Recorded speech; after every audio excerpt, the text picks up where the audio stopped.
ইয়াৰ দেউতাকোতো মোৰ বাপাই কিনি লোৱা দিয়ে লৈছে। তুমি কিন্তু সীমা চেৰাই গৈছা। কাক আঙুলি টোৱাই কথা কৈছা? লাষ্ট বাৰৰ বাবে ৱাৰ্ণ কৰি দিছো, এনেকে আঙুলি টোৱাই কথা নকবা। এই ছোৱালীজনী নাৰাজ হোৱা মানে মৃগাংক চলিহা নাৰাজ হোৱা।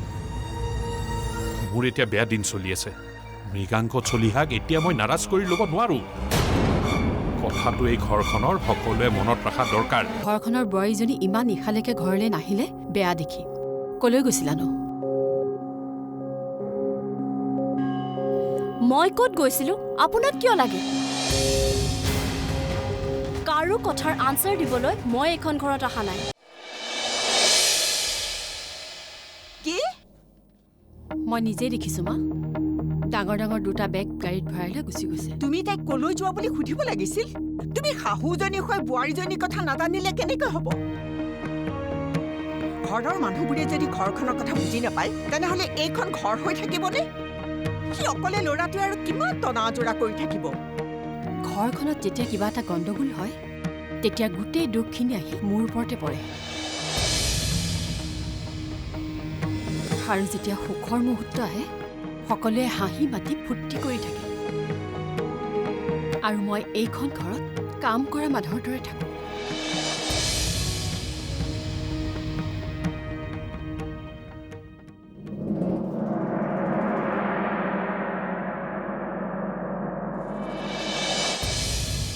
এইখন ঘৰত কোন থাকে কোন নাথাকে সেইবোৰ কোনোবাই খবৰ ৰাখিছে?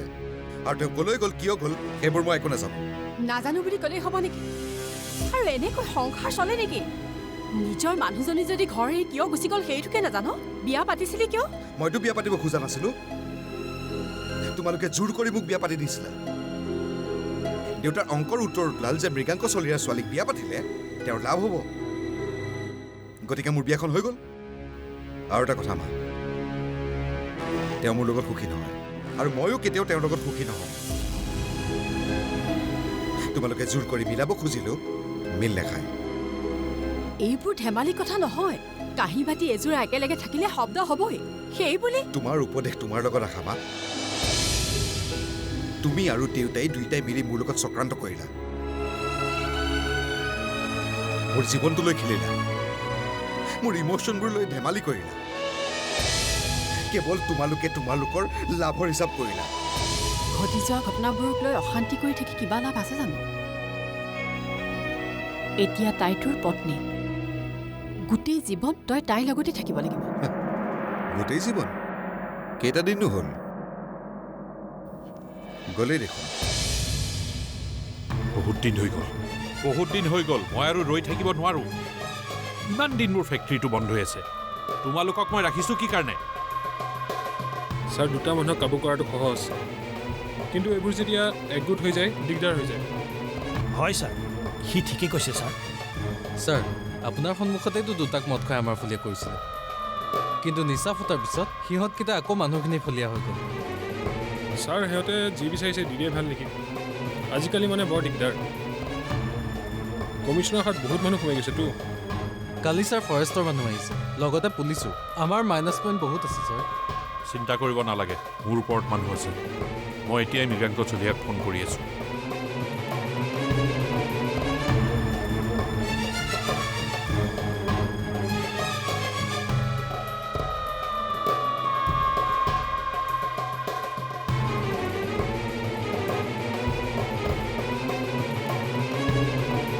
ফোন কিয় উঠোৱা নাই? হেল্ল', কিমান বাৰ কৈছো মই এইবোৰ কথা পোনচাতে নাকচ কৰি দিবা। তোমাক মেনেজাৰ কিহৰ কাৰণে ৰাখিছো? ঘোঁৰা ঘাঁহ কাটিবলে? শুনা, যিবোৰ মানুহে বেছি চিঞৰ বাখৰ কৰি আছে সিহঁতকেইটাক মই আপোনাৰ পৰা আজি এটা কথাৰ উত্তৰ বিচাৰিছো। মোক একো কৈ নাথাকিবা, মই টেনশ্যনত আছো। মোৰ কাৰণে আপোনাৰ অকণমানো সময় নাই কিয়? মই কি এইখন ঘৰৰ চাকৰ নেকি? সকলোৱে মোক এনেকুৱা ব্যৱহাৰ কৰে কিয়? মোৰ দেউতা LP স্কুলৰ এজন দুখীয়া শিক্ষক আছিল। সেই কথাটোকে মোক অনবৰত সোঁৱৰাই থকা হৈছে কিয়?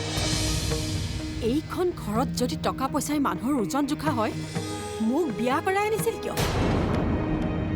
ইমান দিনে এইখন ঘৰৰ আৰু আপোনাৰ প্ৰয়োজনবোৰ পূৰণ কৰি আহিছোঁ। মোক এনেকৈ অপমান কৰি থকা হৈছে কিয়? মোক অশান্তি কৰি নাথাকিবা। মই বহুত টেনশ্যনত আছোঁ। মৃগাংক চলিহাৰ ছোৱালীক এইখন ঘৰৰ বোৱাৰী কৰি আনিছিলোঁ। তোমালোকৰ কাৰণে গুচি গ'ল। মোৰ গোটেই বিজনেছবোৰ খেলি মেলি হৈ গৈছে। তোমালোকে একো গম নোপোৱা। কালিৰে পৰা মই মৃগাংক চলিহাক অকণমান সহায় বিচাৰি বাৰে বাৰে ফোন কৰি আছোঁ। ফোনেই নুঠায়। তোমাৰ কথা মই শুনি থাকিব নোৱাৰোঁ। শুনিবই লাগিব। মোৰ কথা আপুনি আজি শুনিবই লাগিব। সৰু ল'ৰা ছোৱালীৰ দৰে চিঞৰি চাই কিয়? সঁচা কথা কৈছোঁ কাৰণে লাজ পাইছে। আপুনি মানুহ নহয়, মানুহৰ ৰূপত মানুহ খোৱা এটা ৰাক্ষস।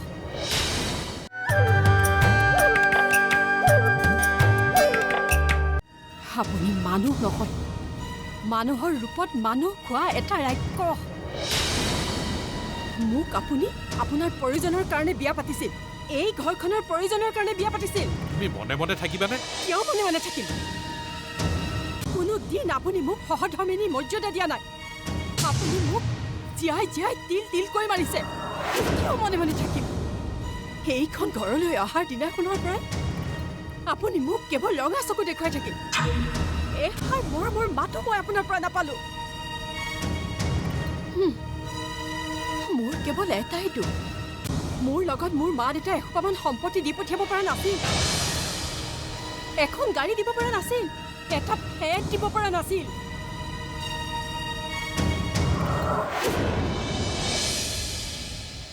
কেৱল কাম কৰা মানুহৰ দৰে এইখন ঘৰত মোক ৰাখিলে। মোৰ কাষৰ পৰা ল'ৰা ছোৱালীহালক আঁতৰাই নিলে। মই মনে মনে থাকিলো। বেলেগ দেউতাৰ লগত নিশা যাপন কৰি মোৰ কাষলৈ আপুনি ঘূৰি আহিছে। মই মনে মনে আছো। মানুহক হত্যা কৰি আহিও আপুনি মোৰ কাষত শুইছে। তেতিয়াও মই মনে মনে থাকিলো। এতিয়া বোৱাৰীজনীয়ে ঘৰ এৰি যোৱাৰ বাবেও মোকেই দুখ দিয়া হৈছে। মই সহ্য কৰি থাকিম? আপোনাৰ স্বাৰ্থত আঘাত হ'লেতো আপুনি বহুত মানুহ মাৰি পেলাইছে। মাৰক, মোকো মাৰি পেলাওক। মোৰ আৰু জীয়াই থাকিবলৈ ইচ্ছা নোহোৱা হৈছে। মই আপোনাক ঘিণ কৰোঁ। মাৰক, মাৰি পেলাওক মোক, মাৰি পেলাওক মোক।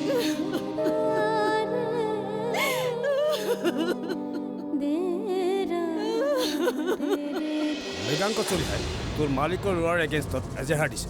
গম পাই যাবি, সকলোকে থানাত সোমোৱাই দিম। ছাৰ, এই পেটটোৱে যৎকুটৰ ধৰে। এই পেটটোৰ কাৰণে মই য'তে ত'তে চেলেকি থাকোঁ। আচলতে ছাৰ, মোৰ গাত কিন্তু অলপো ভুল নাই। তোৰ মালিক কোন? ছাৰ, মই কি জানো? সেইবোৰ ডাঙৰ মানুহৰ কথা। আমাৰ নিচিনা ক্ষুদ্ৰ নৰমনিছে সেইবোৰ খবৰ কেনেকৈ জানিম?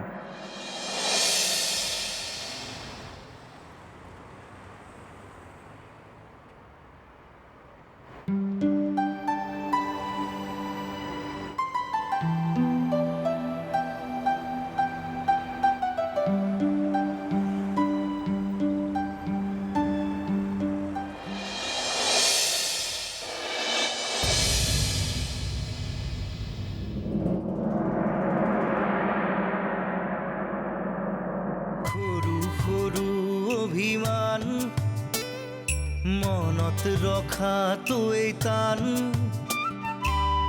আবেগৰ কোলাতে জীৱন এনেকৈ। সৰুৰে পৰা মই এটা কথাই শুনি আছো, ককা বেয়া আছিল, ঘৰখন ধ্বংস কৰিলে, আৰু এতিয়া মই বেয়া। তোৰ এটিটিউড ইমান নিগেটিভ কিয়? মই বুজি নাপাওঁ। এইখন ঘৰত ইমান দিনে তোমাৰ আশা আকাংক্ষাৰ মতে সকলোবোৰ হৈ আছে। তোমাৰ আশা পূৰণ কৰিবৰ কাৰণে এইখন ঘৰৰ সকলোৱে নিজৰ আশাবোৰ জলাঞ্জলি দিছে। এইটো ভাল কথা, কিন্তু তোমাৰ ইচ্ছাবোৰ পূৰণ কৰিবৰ কাৰণে মই মোৰ আশা আকাংক্ষাবোৰক বিসৰ্জন নিদিওঁ।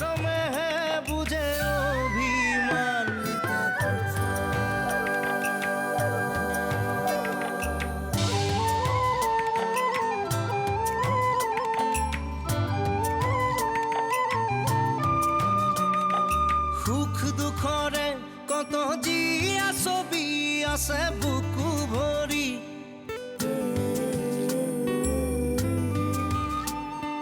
পিতা পুত্ৰ চৰিত্ৰৰ ইমান কাহিনী আছে জীৱন জুৰি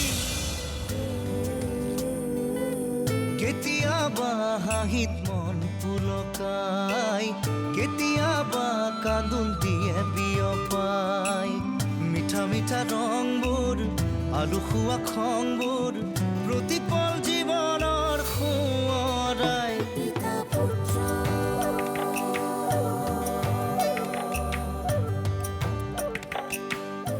এতিয়া গম পালি তোৰ হাতত যেতিয়া টকা থাকিব ক্ষমতা থাকিব সকলো তোৰ পিছে পিছে ঘূৰি ফুৰিব যেতিয়া টকা নাথাকিব ক্ষমতা নাথাকিব সেই সময়ত তই বিপদত পৰিলে তোক সহায় কৰিবলৈ কোনো আগবাঢ়ি নাহিব আজি দেখিলি নহয় থানাত তোক জামিন ল'বলৈ কোনো মানুহ এটা নোলাল যি মৃগাংক চলিহাৰ ওপৰত ভৰসা কৰিছিলি তেওঁৰ লগত সম্বন্ধ কৰিবলৈ নিজৰ ল'ৰাৰ সপোনবোৰকো বলি দিছিলি স্বাৰ্থত আঘাত পৰাৰ বাবে তেওঁৱেই আজি তোক জেললৈ নিয়াৰ ব্যৱস্থা কৰিলে তই ঘৰলৈ অহা নাই মই চটফটাই আছোঁ মই যে তোৰ মাৰ এইবোৰ জীৱনৰ একো একোটা প্ৰত্যাহ্বান দেউতাৰে এই প্ৰত্যাহ্বানবোৰ গ্ৰহণ কৰিব নোৱাৰিলে আৰু সেইবাবে তেওঁ জীৱনৰ ওচৰত হাৰ মানি গ'ল মোৰ ভয় লাগিছে তোৰো যদি তেনেকুৱাই হয়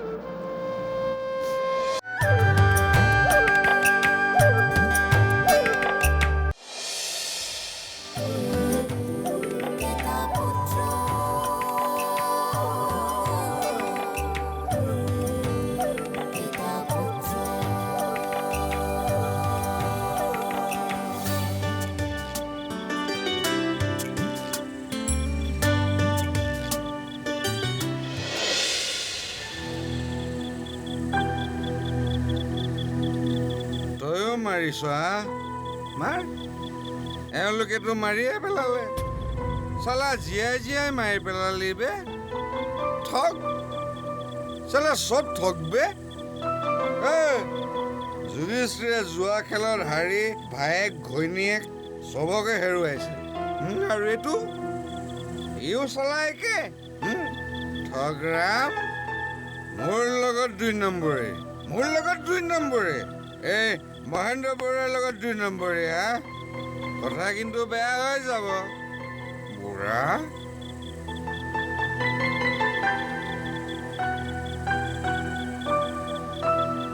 মই আজি সংগী পিন কান্ত পুথি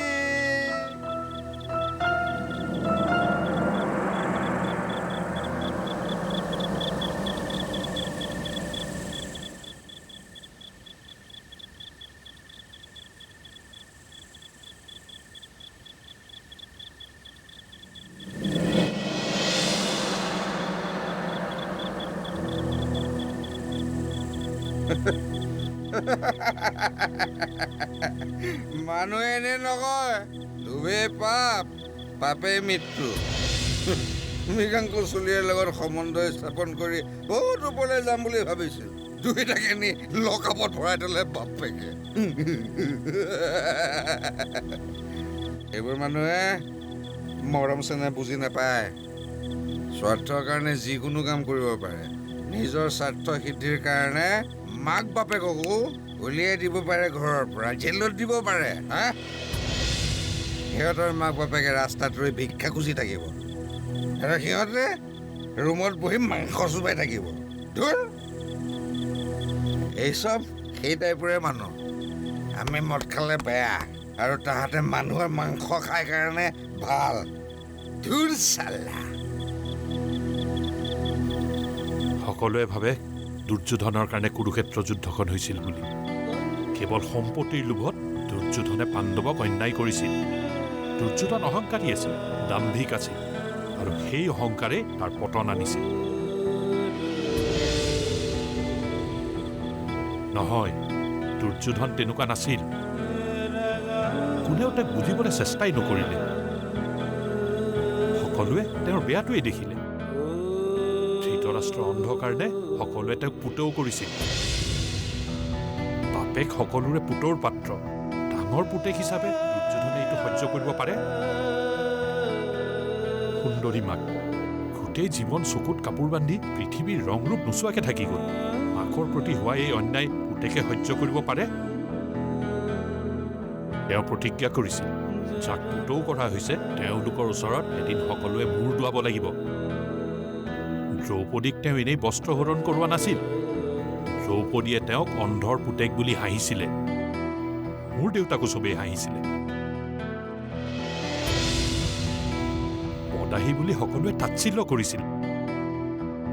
মোৰ মাৰ আশা আকাংক্ষা তিল তিলকে মাৰি পেলোৱা হৈছিল। ভোকত মই যেতিয়া কান্দিছিলোঁ, মোক খোৱা দিব নোৱাৰি মায়ে যেতিয়া উচুপি উঠিছিল, তেতিয়া বাকী মানুহবোৰে হাঁহিছিল, কৈছিলে মদাহীৰ পুতেক, ভাত কিয় খাব লাগে, মদ খা। আৰু সেইদিনাই মই প্ৰতিজ্ঞা কৰিছিলোঁ, টকা ঘটিম, কেৱল টকা ঘটিম। যিবোৰ মানুহে আমাক পুতৌ কৰিছিল, এদিন সেইবোৰ মানুহে আমাৰ ওচৰত মূৰ দুৱাই থাকিব। মই আধুনিক কালৰ দুৰ্যোধন। পৰিয়ালৰ ভালৰ কাৰণে মই অহংকাৰী হৈ উঠিছোঁ।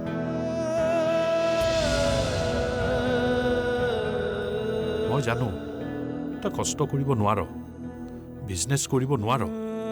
সেইকাৰণে এজন ডাঙৰ মানুহৰ ছাৰ তলত তোক ৰাখিব খুজিছিলোঁ, যাতে কোনেও তোক আঙুলি টোৱাব নোৱাৰে, পুতৌ কৰিব নোৱাৰে।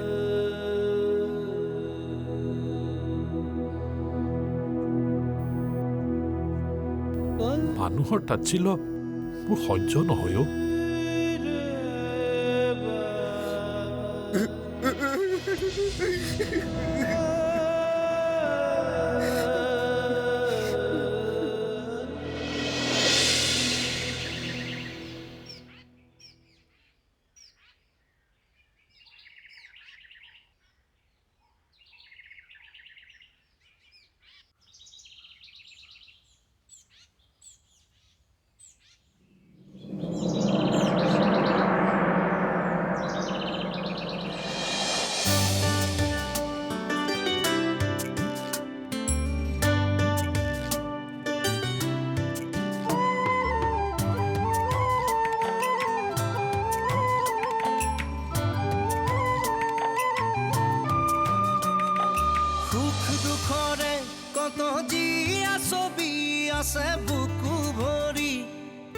ভাবি লোৱা এটা বেয়া সপোন দেখিছিলা। বেয়া সপোনটো পাহৰি যোৱাৰ দৰে হৈ যোৱা কথাবিলাকো পাহৰি যোৱা। মোৰ ভুল হৈছিল। নিজৰ সপোনবোৰ পূৰাবলৈ যাওঁতে তোমালোকৰো যে সপোন আছে পাহৰিয়েই গৈছিলোঁ।